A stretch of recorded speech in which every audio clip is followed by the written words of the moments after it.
বিশ্বনবী একদিন বললেন, ইহুদিরা যে চিঠি পাঠায় অর্থ তো বুঝি না, আরেক ইহুদি আইনে অর্থ করা লাগে। আবার ইহুদিদের কাছে কিছু লিখে পাঠাইতে চাইলে আমরা তো লিখতে পারি না, ইহুদিরে দিয়ে লেখা লাগে। ওরা যে পয়রা শোনায় লিখে দেয়, আমি ওদের বিশ্বাস করি না। আমার নিজের একজন লোক দরকার। বিশ্বনবী দেখলেন মদিনার এই আনসারি সাহাবী হাইলি ট্যালেন্টেড, জ্ঞানের প্রতি তার আকর্ষণ, মারাত্মক আকর্ষণ। বিশ্বনবীর একাডেমিক প্রজেক্ট গুলো তিনি হ্যান্ডেল করতেন। যায়েদ বিন সাবিত ছিল বিশ্বনবীর ব্যক্তিগত সচিব এবং দোভাষী। ইহুদিরা কিছু লিখে দিলে এটার অর্থ বিশ্বনবীরে বুঝাই দিতেন। আবার ইহুদিদের কাছে কিছু লিখতে হলে তিনি লিখে দিতেন। বিশ্বনবী এই যায়েদ বিন সাবিতকে চুজ করলেন ল্যাঙ্গুয়েজের জন্য।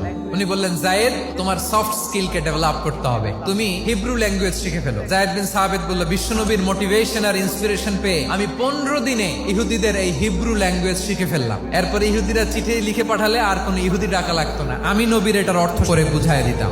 আবার ইহুদিদের কাছে চিঠি লেখা লাগলে আমি যায়েদ বিন সাবিত চিঠি লিখে দিতাম। বিশ্বনবী তাকে দায়িত্ব দিলেন, কোরআন যা নাজিল হয় তুমি লিখো, কাতিবুল ওহী বানায় দিলেন। সুবহানাল্লাহ।